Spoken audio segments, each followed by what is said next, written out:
नमस्कार विद्यार्थी मित्रो, बी.एड कॅप राऊंड 4 ज्याला आपण इन्स्टिट्यूट लेवल राऊंड असं म्हणतो. याचे जे ऑप्शन आहेत आपण मेरिटनुसार म्हणजेच जे महाविद्यालय आहेत त्याचं मेरिट चेक करून कसे ऑप्शन्स द्यायचे आहेत हे आपण या व्हिडिओमध्ये पाहणार आहोत. तत्पूर्वी आपण जर आमच्या चॅनलवरती नवीन असाल तर कृपया या चॅनलला सबस्क्राईब करा, तसेच व्हिडिओ आवडल्यास नक्कीच लाईक करा. विद्यार्थी मित्रो, आता आपण बी.एड कॅप राऊंडच्या तिसऱ्या टप्प्यामध्ये आहोत. आपले जे ऑप्शन फॉर्म आहेत राऊंड 3चे ते आपले भरणं फुलफिल झालेलं आहे. त्यानंतर त्याची ई स्क्रुटिनिटी सध्या सुरू असलेली आपल्याला पाहायला मिळते. त्यानंतर आपली अल्फाबेटिकल मेरिट लिस्ट लागेल 9 सप्टेंबरला आणि त्यानंतरचा आपल्याला ग्रॅव्हिसेसचा कालावधी असेल व आपल्याला नंबर कुठे लागला हे कधी कळेल. अलॉटमेंट ऑफ थर्ड राऊंड तर 18/9/2024ला. त्यानंतर महत्त्वाची ॲक्टिव्हिटी जी आहे विद्यार्थी मित्रो ती म्हणजेच 24/9/2024ला, ज्यामध्ये आपल्याला फॅकंट सीट्स कळतील, म्हणजेच चौथ्या राऊंडसाठी किती जागा रिकाम्या आहेत हे कळतील. तर इन्स्टिट्यूट लेवल राऊंड जो आहे आपला तो 25/9/2024ला सुरू होईल. आपल्या फॅकंट सीट डिस्प्ले झाल्यानंतर तो सुरू होईल आणि त्यानंतर आपल्याला ऑप्शन फॉर्म फिल करायचे आहेत. इन्स्टिट्यूट चॉईसेस म्हणजेच आपल्याला प्राधान्यक्रम द्यायचे आहेत, तर ते कधी करायचं आहे 25 ते 27 म्हणजे 25, 26, 27 या 3 दिवसामध्ये आपल्याला ऑप्शन फॉर्म भरायचे आहेत. तर ते ऑप्शन फॉर्म भरण्यासाठी आपण राऊंड 3चं जे मेरिट आहे ते लक्षात घेणार आहोत. तर चला पाहूया आपल्या CET सेलवरती कशाप्रकारे याला डील करायचं, कसं हाताळायचं. CET सेलच्या वेबसाईटवरती आपण आलेलो आहोत. आपण इथं आल्यानंतर एक नोटिफिकेशन आपल्याला पाहायला मिळतं आणि त्यानंतर आपल्याला एक रनिंग सूचना पाहायला मिळते, ते आपण चेक करूया.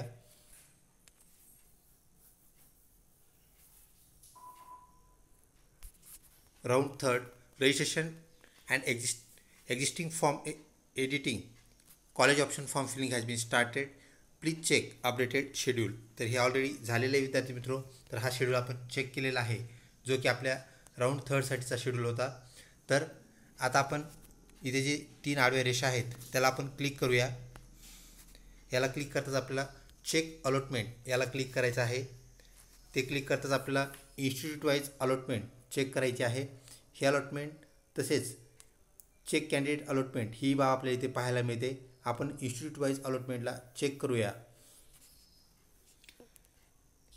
याला क्लिक करताच आपल्याला ज्या कॉलेजमध्ये ज्या युनिव्हर्सिटीमध्ये आपलं कॉलेज आहे त्या अगोदर आपल्याला राऊंड निश्चित करावं लागेल. तर आता राऊंड 2चं मेरिट आपण पाहू शकतो, कारण 3ची जी मेरिट लिस्ट आहे अलॉटमेंट आहे ते आपल्याला 18 तारखेला लागलेलं पाहायला मिळणार आहे. 18 तारखेला अजून कालावधी आहे, त्यामुळे आपण 2nd राऊंडचं मेरिट पाहूया.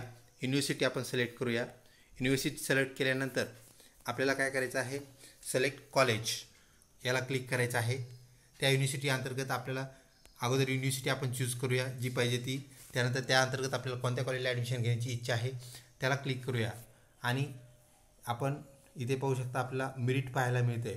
तर ओपन फिमेल नंबर किती मेरिटवरती लागलेला आहे 7.29 पर्सेंटाईल, ह्याला आपण पर्सेंटाईल म्हणूया. त्यानंतर ओपन जनरल फिमेल हिंदी भाषा होती म्हणजेच हिंदी मेथड आहे, तर 4.24 याला आपल्याला मेरिट लागेल पाहायला मिळतं. तर आपल्या इच्छित कॉलेजचं मेरिट आपण ऑलरेडी असं पाहायचं आहे आणि चेक करून आपलं मग काय करायचं आहे, ह्या कॉलेजला पुढच्या राऊंडला नक्कीच ह्या कॉलेजचं मेरिट आपल्यापेक्षा कमी असणार आहे. तर आपण त्याला काय करायचं आहे, आपले जे ऑप्शन्स आहेत ऑप्शन्स आपण द्यायचे आहेत. अशा प्रकारे आपण काय करायचं आहे, सर्व जे आपले कॉलेजेस इच्छित कॉलेज आहेत त्याला चेक करायचं आहे आणि त्याचं मेरिट जे तिसऱ्या राऊंडचं मेरिट चेक करायचं हे लक्षात घ्या. सध्या राऊंड 2चं आपण मेरिट चेक करतो आहोत. तर तिसऱ्या राऊंडचं मेरिट चेक केल्यानंतर 18 तारखेनंतर आपल्याला हे करावं लागेल आणि त्यानंतर 25 तारखेपासून आपले ऑप्शन फॉर्म फिल करायचे आहेत, त्याप्रमाणे आपण करावेत. लवकरच भेटूया अशाच प्रकारच्या व्हिडिओमध्ये जे की आपल्याला चौथ्या राऊंडसाठी पात्र ठरवतील व ॲडमिशन घेण्यासाठी आपल्याला मदत करतील. धन्यवाद.